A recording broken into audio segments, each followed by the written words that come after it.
Right. So we're looking at a world championship match preview here. This is Ian Nepomniachtchi with the black pieces. Ian Nepomniachtchi of Russia is playing black, and Ding Liren of China is playing the white pieces here. We're looking at this from black's perspective, actually, because I'm more likely I would play a lot the way that Ian Nepomniachtchi plays. This is an opening I play. I don't play so much the way Ding Liren would play. So um, that's why I'm looking at it this way. It makes more sense to me like this. But let's go ahead and get right into it. So we got the English and now King's Indian with the knight moving to f6. That becomes the King's Indian defense. And pretty normal opening so far. But then as soon as this move is played, this is an odd move. It is a book move. You do see that grandmasters do play this, but this has only been played 81 times in the upper echelons of chess, kind of where these guys are. And so everything ends up being a little bit more rare at this point, but both players attacking the center of the board, trying to control those central squares, which is central to all chess strategy, trying to control the center of the board. You also want to get your knights and bishops into the game. Ding Liren seems to be lagging behind in that. The computer actually suggesting that knight to c3 here might be a better move than pushing the pawn, but this is an excellent move too, attacking the center of the board, just causing some disruption. I only mention it because there's so many pawn moves. You have to be careful not to push too many pawns in the opening. But of course, these two gentlemen know what they're doing. These are the guys who are going to be battling for the world championship. It sure looks like Ian Nepomniachtchi is short on space. He doesn't have a lot of space here. White's definitely got that. And at this point now, this game has never been played for before.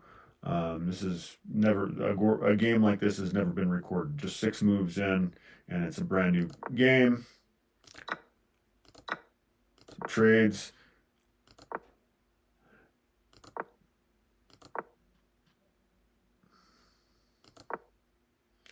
Kind of an interesting move here. So this move looks like, well, so it is the best move. That's what that star means. The star means it's the best move in the position, as judged by Stockfish, the engine that's running this.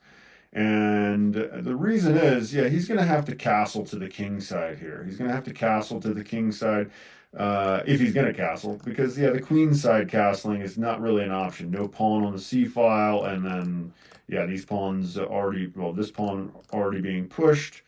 Yeah, he's not going that way. So evidently, Ian Nepomniachtchi is anticipating the castle king side and is getting positioned for that. The queen likely to come here if he does castle, and he does. Jan picks up a checking move here first, an excellent move, driving the king back, getting his knight involved, and he's probably going to end up trading his knight. He ends up trading his knight for the bishop here. Jan allows him to take the bishop, which a lot of times these grandmasters, they won't trade their knights for bishops. So it's interesting to see that Ding Liren is okay with losing his bishop here. But it ends up being a trade of bishops. They trade off the bishops. And now, yeah, looks like Nepo is going to go ahead and win the rook here. Obviously, the pawn cannot capture because of the absolute pin. And yeah, that is the best move, picking up the rook, of course. And this also an excellent move, trying to get that knight out of there. But it turns out that, yeah, Ding ends up finding a very strong move. It's really hard to save this knight now. Where's the knight going to go? How is he going to get out of there? Kind of forcing some trades here. And so, yeah, if they trade queens, the knight is lost. So in this case, actually, I believe Nepomniachtchi makes a mistake here. He actually captures the pawn. He should have actually taken the queen instead. So this ends up giving white a bit of an advantage, but it's fairly negligible. So both players finding the best moves over and over again. You see here, and oh yeah. So this move, just so realizing that the queens were going to be traded, just kind of desperado. Like you're going to lose the queen anyway, might as well mess up the pawn structure there around the king. And now Ding picks up the knight, he uses the knight to pick up the queen, and it continues. These gentlemen just making excellent move after excellent move. Really no true blunders in this game. They both played with extremely high accuracy. They were in the 90s percentile, both of them with their accuracy. I think it was like 91 and like 96%. I'll give you those details at the end of this game here, what the actual percentages were.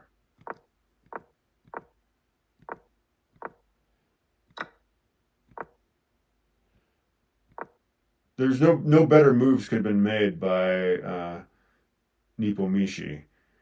This was the best move in position, but maybe you can find what's the best way to end this game. What move might you play if you were playing for white?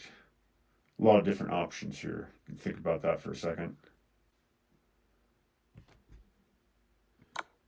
When Ding Liren moved his knight here to b6, Ian Nepomniachtchi resigned, and that's part of what earned him his berth to play against Magnus Carlsen for the World Championship last year.